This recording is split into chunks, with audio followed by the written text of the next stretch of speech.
from Crete, Greece. I am currently on assignment with Brendan Van Son for the BvS Crete photo workshop, and tonight we are on the coast trying to get some really epic shots of this really cool like rock bridge formation. And I am doing a lot of variable frame rate filming with the GH5, and this video is going to be all about that and getting that slick B-roll.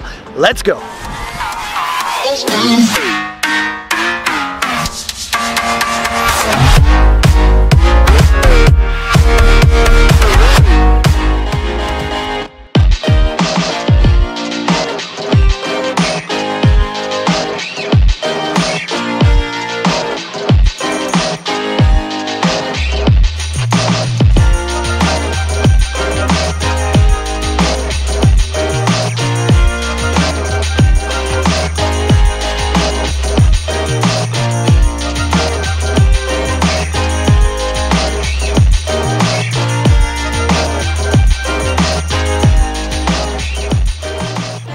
So the GH5 shoots some pretty epic B-roll. This is in part due to the built-in 5-axis stabilization plus image stabilization on many lenses. And on top of that, I use a gimbal for even smoother execution. But overall, it's the variable frame rate feature that is the absolute tits bananas when it comes to getting that epic B-roll. So let's start with accessing the variable frame rate feature.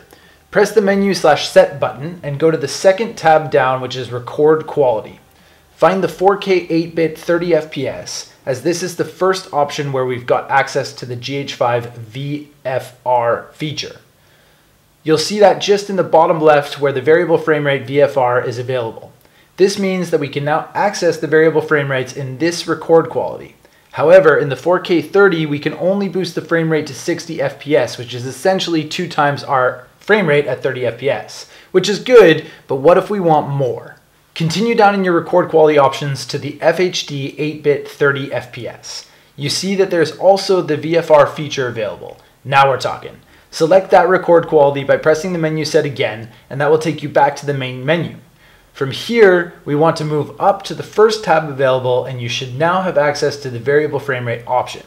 Enter it and press set. From here, you have a ton of good options for some epic slow motion all the way up to 180 frames per second. Let's jump back into the field and see what this looks like.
So that is a general overview of how to set up the variable frame rates in the GH5 and some examples of what it looks like in the field. Now, by no means is this a tutorial because the GH5 has been out for over like 2 years. It's more of an idea to share with you how I shoot B-roll and epic slow motion scenes, because I know a lot of the vlog viewers are wondering about those montages and want to know more information about how I get that. So this is sort of a behind the scenes to exactly that. Now, this is also with the GH5, which I shoot with primarily. I'm not sure how it works with other cameras. My assumption would be though that you would change your frame rate to either 60, 90 or 120 FPS, and then when you put that content into your editing software, you would have to modify the time code and interpret the footage at whatever your sequence is. So say you're editing a sequence at 30 FPS, but you shot content with the Sony a7 III at 120 FPS or 60 or 90, you would have to then modify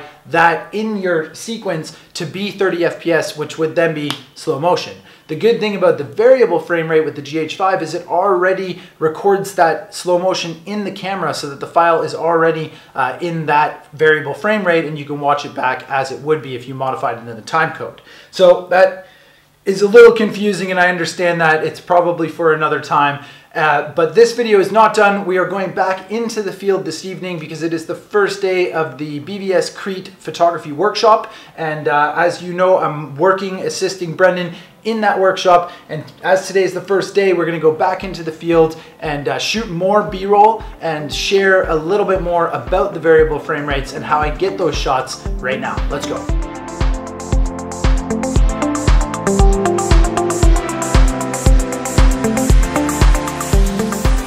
And we're back on location here in Crete. I'm currently walking along the sea break wall for the new harbor with the Venetian Palace here behind me. And the crew, the BvS photography workshop, is just right up there. And I've sort of stepped back because I want to be able to talk more about this vlog and my role here with the BvS Crete workshop. So as you guys know, I'm working with Brendan to try and assist him during the workshop to help with logistics and small group management, and as well shoot a ton of B-roll for his vlogs. So that B-roll incorporates all of the variable frame rate stuff we were talking about earlier in this video.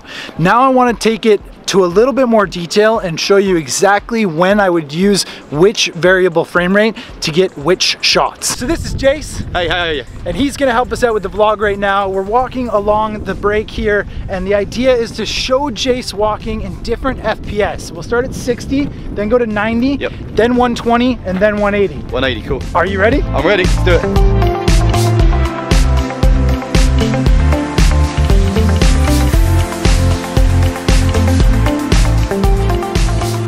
So you've just seen Jace in extreme slow motion, the last one being 180 frames a second at the variable frame rate, which looks hilarious. You're gonna see this vlog, you're gonna love it. I can't wait to see it. So the whole idea of the variable frame rates though is to try and position when you need to use them. So for Jace walking along here, it's probably fine at 60 FPS because really there's not that much movement other than just us walking.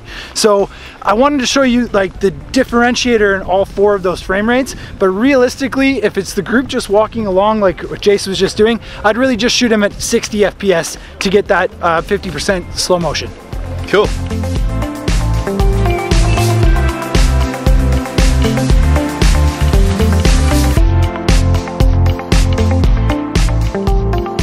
So we come up to the top of the break wall here with about half of the crew from the workshop, and I've just shot most of those B-roll shots of us walking out at 60 FPS. Now that we're up here, there's a chance to get a really cool silhouette shot of Onur, who's from Istanbul, just up here with his tripod. So I'm gonna switch into 90 FPS and get a really cool cinematic shot, sort of passing him with the sun in the background of the silhouette. I think it's gonna look great, and that's why I'm switching it into 90 FPS.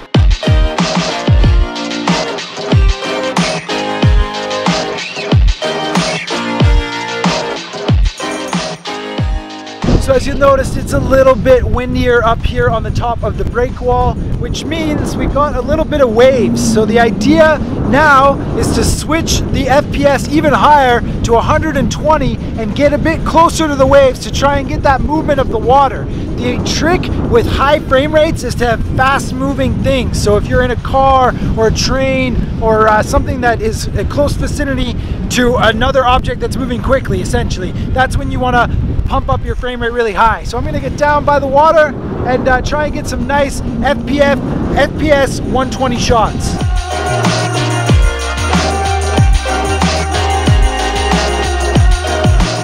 So I'm just ducking out of the wind here because it's really picking up, and that works perfectly for this variable frame rate video because now I'm going to switch lenses actually to the Lumix Leica 12-60, which came with the GH5. It's a beautiful lens, 2.8, and I'm going to switch that on so I can get a little bit more of a telephoto aspect on these like sort of breaking waves. They're not super high this evening, but it's enough at least to get the result that I'm looking for at 180 FPS variable frame rate. So let's switch that lens and get some telephoto 180 FPS on these breaking waves.